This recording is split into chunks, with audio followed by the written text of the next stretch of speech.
ಪತ್ನಿ ಶ್ರೀಮತಿ ಚೆನ್ನಮ್ಮ ಅವರ ಅಗಲಿಕೆಯ ನೋವಿನಲ್ಲಿರುವ ಮಾಜಿ ಪ್ರಧಾನಿ ಎಚ್.ಡಿ. ದೇವೇಗೌಡರು ಮೊದಲ ಬಾರಿಗೆ ಭಾವುಕ ಪತ್ರ ಬರೆದು ತಮ್ಮ ದುಃಖವನ್ನು ಹಂಚಿಕೊಂಡಿದ್ದಾರೆ. ಪತ್ನಿಯ ನಿಧನದ ಬಳಿಕ ಸಾಮಾಜಿಕ ಜಾಲತಾಣದಲ್ಲಿ ಸಂದೇಶ ಪ್ರಕಟಿಸಿರುವ ಅವರು ದುಃಖದ ಸಮಯದಲ್ಲಿ ಕುಟುಂಬದ ಜೊತೆ ನಿಂತ ಎಲ್ಲರಿಗೂ ಹೃತ್ಪೂರ್ವಕ ಕೃತಜ್ಞತೆ ಸಲ್ಲಿಸಿದ್ದಾರೆ. 72 ವರ್ಷಗಳ ದಾಂಪತ್ಯ ಜೀವನವನ್ನು ಸ್ಮರಿಸಿರುವ ದೇವೇಗೌಡರು ತಮ್ಮ ರಾಜಕೀಯ ಜೀವನದ ಪ್ರತಿಯೊಂದು ಯಶಸ್ಸಿನ ಹಿಂದೆ ಪತ್ನಿ ಚೆನ್ನಮ್ಮ ಅವರ ತ್ಯಾಗ, ಮಮತೆ ಮತ್ತು ಪ್ರೋತ್ಸಾಹವೇ ಕಾರಣ ಎಂದು ಹೇಳಿದ್ದಾರೆ. ಶಾಸಕನಾಗಿ, ಪ್ರತಿಪಕ್ಷ ನಾಯಕನಾಗಿ, ಸಚಿವನಾಗಿ, ಮುಖ್ಯಮಂತ್ರಿಯಾಗಿ, ಕೊನೆಗೆ ಪ್ರಧಾನಮಂತ್ರಿಯಾಗಿ ದೇಶ ಸೇವೆ ಮಾಡುವ ಅವಕಾಶ ನನಗೆ ದೊರೆಯಿತು. ಕೀರ್ತಿ ಮತ್ತು ಪ್ರಖ್ಯಾತಿ ನನಗೆ ಸಿಕ್ಕಿದರೆ ಅದರ ಹಿಂದಿನ ಚೈತನ್ಯ ಶಕ್ತಿ ಚೆನ್ನಮ್ಮ ಅವರೇ.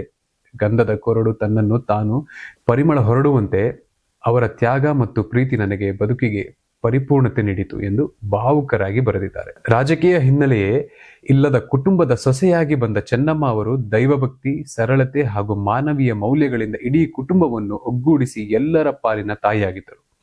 ಮಾಜಿ ಪ್ರಧಾನಿಯ ಪತ್ನಿಯಾಗಿದ್ದರೂ ಕೊನೆಯವರೆಗೂ ಅತ್ಯಂತ ಸರಳ ಜೀವನ ನಡೆಸಿ ಸಾತ್ವಿಕ ವ್ಯಕ್ತಿತ್ವ ಅವರದಾಗಿತ್ತು ಎಂದು ದೇವೇಗೌಡರು ಸ್ಮರಿಸಿದ್ದಾರೆ. ಚೆನ್ನಮ್ಮ ಅವರ ನಿಧನದ ಸಂದರ್ಭದಲ್ಲಿ ಸಾಂತ್ವನ ಹೇಳಿದ ಮುಖ್ಯಮಂತ್ರಿ, ಕೇಂದ್ರ ಸಚಿವರು, ವಿವಿಧ ಮಠಾಧೀಶರು, ಶಾಸಕರು, ಚಿತ್ರರಂಗ ಹಾಗೂ ಸಾಹಿತ್ಯ ಕ್ಷೇತ್ರದ ಗಣ್ಯರು, ಮಾಧ್ಯಮ ಪ್ರತಿನಿಧಿಗಳು ಮತ್ತು ಅಪಾರ ಸಂಖ್ಯೆಯ ಸಾರ್ವಜನಿಕರಿಗೆ ದೇವೇಗೌಡರು ಕೃತಜ್ಞತೆ ಸಲ್ಲಿಸಿದ್ದಾರೆ. ವಿಶೇಷವಾಗಿ ನನ್ನ ಜನ್ಮಭೂಮಿ ಹಾಸನದ ಜನರು ತೋರಿದ ಪ್ರೀತಿ, ವಾತ್ಸಲ್ಯ ಮತ್ತು ಬೆಂಬಲಕ್ಕೆ ನಾನು ಸದಾ ಋಣಿಯಾಗಿದ್ದೇನೆ. ಈ ದುಃಖದ ಸಂದರ್ಭದಲ್ಲಿ ನಮ್ಮ ಕುಟುಂಬದ ಜೊತೆ ನಿಂತ ಪ್ರತಿಯೊಬ್ಬರಿಗೂ ಹೃದಯಪೂರ್ವಕ ಧನ್ಯವಾದಗಳು ಎಂದು ತಮ್ಮ ಭಾವುಕ ಪತ್ರವನ್ನು ದೇವೇಗೌಡರು ಮುಕ್ತಾಯಗೊಳಿಸಿದ್ದಾರೆ.